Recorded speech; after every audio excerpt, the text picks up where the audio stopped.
La Côte d'Ivoire renonce à l'émission d'un eurobond au profit des emprunts sur le marché régional ouest-africain. L'une des raisons évoquées est que l'État souhaite éviter une hausse de sa dette publique au-delà du seuil de 41% du produit intérieur brut. Rappelons que le gouvernement a émis un eurobond de 750 millions de dollars en 2014 et d'1 milliard de dollars en 2015. Nous prévoyons d'émettre 550 milliards de francs CFA sur le marché régional avant la fin de l'année en cours, en plus du sukuk de 150 milliards de francs émis plus tôt ce mois. Notre dernier eurobond a été émis juste avant le début de la montée du dollar américain.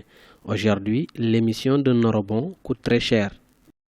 Le dollar américain s'est apprécié de 7,4% par rapport à l'euro, devise à laquelle le franc CFA est arrimé depuis l'émission du dernier eurobond ivoirien en février 2015.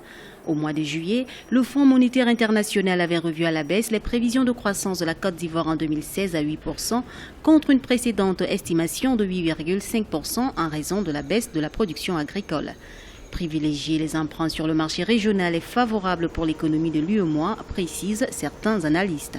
En termes d'impact sur le marché régional, ça naturellement de nouvelles émissions, dont une émission de la Côte d'Ivoire qui serait quand même considérable par rapport à une émission en eurobond, c'est déjà participer à la dynamique du marché financier régional et c'est aussi le rôle des États d'y participer en mobilisant des financements de plus en plus longs sur le marché régional. Le marché aujourd'hui s'y prête.